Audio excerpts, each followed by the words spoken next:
Hello बच्चों, आप जुड़ चुके हैं कॉमर्स विद अलका क्लास के साथ, जिसमें आप 12th अकाउंट्स की क्लासेस अभी देख रहे हैं। और मुझे उम्मीद है आपने मेरे चैनल को लाइक एंड सब्सक्राइब किया होगा। चलिए आज का टॉपिक शुरू करते हैं।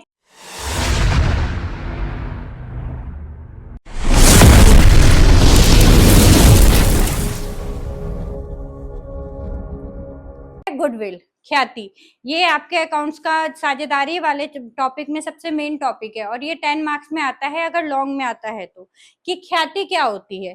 ख्याति बच्चों, ख्याति एक अमूर्त संपत्ति है जो हमें दिखती नहीं है, इंटेंजिबल एसेट, जिसको आप किसी व्यवसाय के अच्छे नाम, प्रसिद्धि को ही ख्याति कहते हैं। जब कोई बिजनेस बहुत अच्छा ग्रोथ करता है तो वैसे धीरे धीरे उसकी ख्याति बढ़ने लगती है। इसीलिए व्यापार में ख्याति का एक अलग मूल्य आंका जाता है। एक नए व्यापार और एक चलते हुए व्यापार को क्रय करने की स्थिति अलग अलग होती है। जब हम कोई नया व्यापार शुरू करते हैं उसके लिए हमें बहुत प्रयत्न करने पड़ते हैं, बहुत उसको बढ़ाने के लिए बहुत मेहनत करनी पड़ती है, मार्केट, एडवर्टाइजमेंट, बहुत सारी चीजें। लेकिन जब हम एक चलता हुआ व्यवसाय खरीदते हैं तो उसके लिए जो हम एक्स्ट्रा मनी पेड करते हैं, क्योंकि हम चलता हुआ व्यवसाय जब खरीदेंगे तो जो स्टार्टिंग का उनका एफर्ट है व्यवसाय को एक सही दिशा में, एक लाभ कमाने तक लाने में, जो उनकी मेहनत है, उसके बदले में जो हम एक्स्ट्रा मनी पेड करते हैं वही क्या है? ख्याति। तो ख्याति क्या है? ख्याति ये है कि जब किसी व्यापार के अच्छे नाम, अच्छी प्रसिद्धि के बदले में जो धनराशि दी जाती है या उसकी वैल्यू बढ़ जाती है बिजनेस की, वही क्या है? ख्याति है। तो ख्याति की अलग अलग परिभाषाएं दी गई है कि ख्याति इसके अलावा कुछ नहीं है कि पुराने ग्राहक पुराने स्थान पर बने रहे। मतलब मार्केट में आपकी वो वैल्यू कि आप अगर इधर उधर आपने अपना व्यवसाय कर भी लिया तो आपके ग्राहक आपके स्थान पर ही आएंगे, वही है ख्याति। ख्याति इसके अलावा और कुछ नहीं है कि आप अपने जैसा दूसरे बिजनेस से एक्स्ट्रा मनी कमा रहे हो। अगर सेम व्यवसाय है दो व्यक्तियों का और आप उससे एक व्यवसाय से दूसरे व्यवसाय में अलग ज्यादा पैसे कमा रहे हो, वही एक्स्ट्रा पैसे क्या है? ख्याति। जो एक अच्छे व्यवसाय के नाम और प्रसिद्धि का तालमेल है कि आपने एक अच्छा बिजनेस है जिसमें आपको एक्स्ट्रा आप एफर्ट डाल रहे हो, या आपकी क्वालिटी या आपका प्लेस, इन सब चीजों से मिलकर ख्याति बनती है, जो कि आपके व्यवसाय को दूसरों के व्यवसाय से अधिक लाभ कमाने में मदद करती है। मतलब आप दूसरों से एक्स्ट्रा कमाते हो। अब इसमें है कि कौन कौन से ऐसे फैक्टर्स हैं, क्या क्या तत्व हैं जो ख्याति को घटाता है और बढ़ाता है, कि आपकी ख्याति किन चीजों के ऊपर डिपेंड करती है, कि मतलब कौन कौन सी चीजें हैं जिसकी वजह, जिसके ठीक या सही या गलत होने से ख्याति पे प्रभाव पड़ेगा। आपकी मार्केट में गुडविल मतलब अप एंड डाउन हो सकती है। सबसे पहला है स्थान। आपका जो व्यवसाय है वो किस स्थान पे है? ऐसी जगह पे अगर है कि जहाँ पे कस्टमर आसानी से आए जाए, उनको ज्यादा दिक्कत ना हो, या आसपास का माहौल अच्छा हो, तो इस ये आपकी गुडविल को बढ़ाती है। और यही इसके विपरीत, इसके अपोजिट, अगर आपका व्यवसाय का स्थान ऐसी जगह है जहाँ भीड़ भाड़ इलाका है, बहुत ज्यादा गंदगी है, या मतलब ट्रांसपोर्टेशन की सुविधाएं नहीं है, तो आपकी गुडविल कम होती है। तो सबसे पहला है स्थान, कि आपका व्यवसाय किस जगह सिचुएटेड है, कहाँ पे आपका बिजनेस है। दूसरा है प्रबंध कुशलता, मैनेजमेंट। मैनेजमेंट कैसा है? जो आपके व्यवसाय को संभालते हैं पूरा ग्रुप, मैनेजमेंट कैसा है? आपका स्थान बहुत अच्छा है, आपकी साज सज्जा बहुत अच्छी है, लेकिन जो मैनेजमेंट है वो बेकार है, तो आपकी गुडविल वन टाइम ही कोई आएगा, फिर सेकंड टाइम कोई दूसरा नहीं आएगा, आपकी गुडविल खराब हो जाएगी। तो प्रबंध कुशलता, मैनेजमेंट भी बहुत ज्यादा इफेक्ट डालती है गुडविल को घटाने और बढ़ाने में। प्रोडक्ट क्वालिटी, अब आपका स्थान भी बहुत अच्छा है, मैनेजमेंट भी अच्छा है, लेकिन जो आप प्रोडक्ट बना रहे हो वो प्रोडक्ट बेकार है। वो कोई वन टाइम परचेस कर लेगा आपकी साज सज्जा के ऊपर, आपकी लोकेलिटी के ऊपर, लेकिन बाद में वन टाइम के बाद उसकी क्वालिटी के अकॉर्डिंग वो उसको रिजेक्ट कर देगा। तो आपका जो आप सामान बना रहे हो वो सामान कैसा है, वो भी आपकी गुडविल को घटाता और बढ़ाता है। कार्य का स्वरूप, आप किस टाइप का काम करते हैं, क्यों बहुत सारे काम होते हैं जो आप उसमें कम या ज्यादा, उसकी गुडविल अपने आप होती ही होती है। और बहुत से कार्य क्षेत्र ऐसे होते हैं कि उनकी गुडविल मार्केट में कम होती है। मतलब लोग उसको एक श्रेणी में बांट दिया है लोगों ने कि ये इस श्रेणी का काम है, ये इस श्रेणी का काम है। तो ये कार्य का स्वरूप होता है कि आप किस टाइप का काम कर रहे हैं। अतिरिक्त लाभ, यदि आप ग्राहकों को अन्य दूसरे अपने ही किसी प्रतियोगी व्यापार की तुलना में अधिक लाभ दे रहे हैं या कुछ एक्स्ट्रा लाभ दे रहे हैं, जैसे by one get one free का ऑफर चलता है, जैसे कोई दिवाली ऑफर, ये कुछ सेल चलती है, ऐसा कुछ आप एक्स्ट्रा दे रहे हैं अतिरिक्त लाभ, तो मार्केट में आपकी गुडविल बढ़ेगी। और अगर ऐसा कुछ आप नहीं देते हैं तो आपकी गुडविल वैसी ही रहेगी। प्रतियोगिता का स्तर, आपका व्यवसाय ऐसे स्थान पर है जहां पे सिमिलैरिटी, एक जैसी शॉप है बहुत सारी या एक जैसे व्यवसाय बहुत सारे हैं, तो आपको मार्केट में अपनी गुडविल को जमाने में टाइम लगेगा। क्यों? क्योंकि प्रतियोगी व्यापारी हैं, बहुत सारे और व्यापारी हैं, तो आपका प्रतियोगिता का स्तर बढ़ जाएगा और गुडविल को बढ़ाने में या गुडविल तक, एक अच्छी गुडविल को स्थापित करने में समय लगेगा। लेकिन कहीं ऐसी लोकेलिटी जहाँ का सिर्फ आपका ही व्यवसाय है, तो वहां पे आपकी गुडविल इजिली सेटअप हो जाएगी। तो ये सारे फैक्टर्स हैं जो आपकी गुडविल को घटाते हैं और बढ़ाते हैं, जिसमें स्थान, प्रबंध कुशलता, प्रोडक्ट क्वालिटी, कार्य का स्वरूप, अतिरिक्त लाभ और प्रतियोगिता का स्तर, कि किस टाइप का आपका काम है, कितना कंपटीशन है आपके काम में। कंपटीशन ज्यादा है तो गुडविल को जमाने में टाइम लगेगा, कंपटीशन कम है तो आप अपना गुडविल जल्दी सेटअप कर लेंगे। उसके बाद आता है ख्याति का स्वरूप, किस किस टाइप की ख्याति होती है। ये 4 तरह की होती है ख्याति का स्वरूप। आपके ये 4 स्वरूप होते हैं ख्याति के, जैसे कुत्ते के स्वभाव की ख्याति, बिल्ली के स्वभाव की ख्याति, खरगोश के स्वभाव की ख्याति और चूहे के स्वभाव की ख्याति। ये ख्याति एक स्वभाव पे निर्भर करती है कि वो किस टाइप की ख्याति है।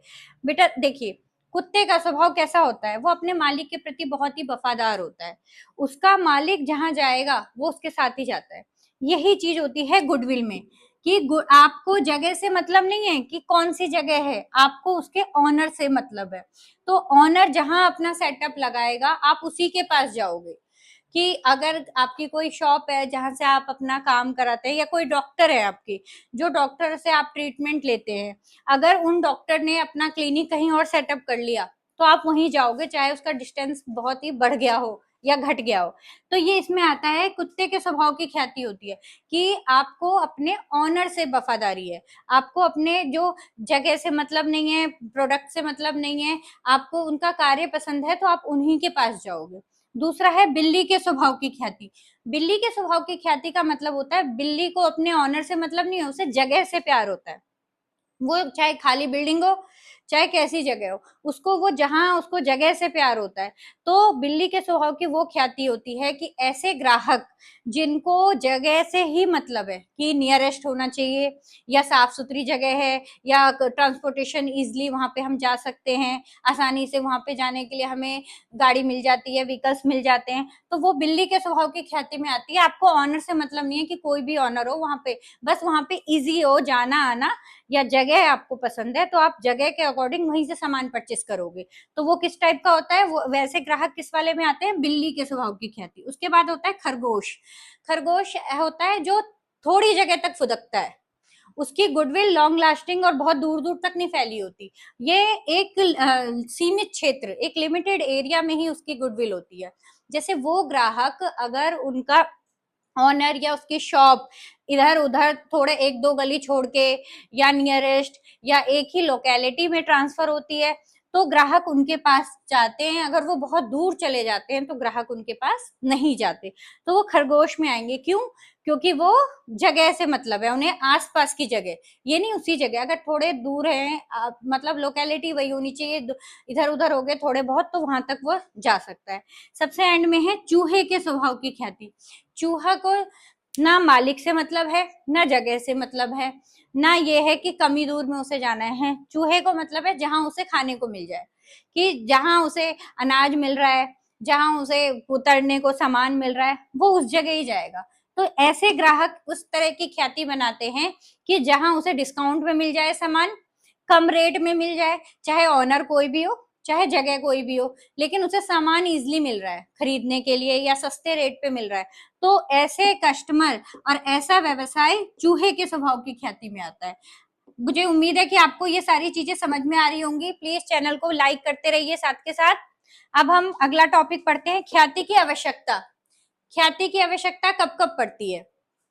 ख्याति आपको पता है कि ख्याति होती क्या है, इसका स्वरूप क्या है और इसके तत्व क्या है। लेकिन अब हमने प्रश्न ये उठता है कि हम ये पढ़ क्यों रहे हैं, ख्याति की जरूरत है क्या, हमें क्यों निकालना है ख्याति।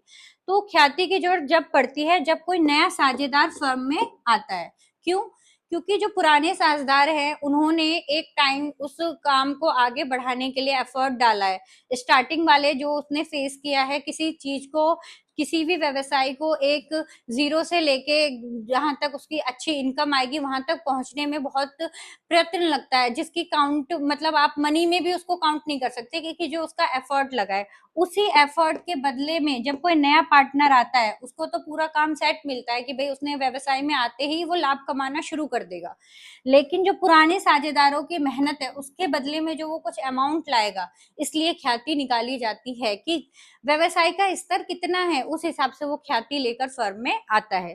पुराने साझेदार के सेवानिवृत्ति या अवकाश, जब कोई पार्टनर फर्म छोड़ के जाएगा तो उसने अपना पुराना एफर्ट जो दिया है पार्टनरशिप को, कंपनी को, किसी भी बिजनेस को सेटअप करने में, लाभ कमाने की स्थिति तक पहुंचाने में, उसके बदले जो उसे अमाउंट पेड की जाएगी, इसलिए ख्याति निकाली जाती है कि उसे कितना अमाउंट पेड किया जाएगा। साझेदार की मृत्यु, ये अवकाश जैसे ही है कि अगर किसी साझेदार की मृत्यु हो जाती है साझेदारी पद पर रहते हुए, तो भी उसे जो उसने स्टार्टिंग में जो मेहनत करी है उसके बदले में उसे कुछ अमाउंट दी जाएगी। इसके लिए ख्याति को निकाला जाता है, ख्याति की मूल्यांकन की जाती है। एकीकरण, जब दो या दो से अधिक व्यवसाय बिजनेस एक साथ एकीकरण किए जाते हैं कि कोई बिजनेस थोड़ा लॉस में चल रहा है, दूसरा ठीक है, तो वो दूसरे को मतलब एकीकरण हो जाते हैं, वो दो व्यवसाय मिल जाते हैं। इसके लिए भी एक ख्याति की आवश्यकता पड़ती है कि ख्याति हमें निकालनी होती है। विक्रय, जब कोई एक बिजनेस बेचा जाता है तो वो उसकी एक्चुअल अमाउंट के साथ साथ मार्केट में उस बिजनेस की क्या स्थिति है, अगर उसकी गुडविल अच्छी है तो जो ऑनर होगा उसे कोई प्रयत्न नहीं करना पड़ेगा एक लाभ की स्थिति तक पहुंचने के लिए, वो सीधे उस बिजनेस को खरीद लेगा। ये होता है कि जैसे मान लीजिए सेम व्यवसाय है, कोई तो 4 लाख में बेच रहा है और दूसरा बेच रहा है 2 लाख में। ऐसा क्यों होगा? क्योंकि जो 4 लाख वाला होगा व्यवसाय, उसके कस्टमर ज्यादा होंगे, उसकी मार्केट में नेम एंड फेम ज्यादा होगी। यही जो डिफरेंस है 2 लाख का, वो ही गुडविल है कि जो इससे ये एक्स्ट्रा कमा रहा है। और वो क्यों कमा रहा है? क्योंकि उसके मार्केट में गुडविल है। तो यही है बेचना। तो बेचने के टाइम में भी गुडविल का लेखांकन, उसका वैल्यूएशन, उसका मूल्यांकन किया जाता है कि औरों के सेम व्यवसाय में दूसरों से वो कितना एक्स्ट्रा कमा रहा है, वही वैल्यू निकालना गुडविल कहलाता है। मुझे उम्मीद है आप लोगों को गुडविल अच्छे से समझ में आ गई होगी। प्लीज चैनल को लाइक एंड सब्सक्राइब करें। Thank you.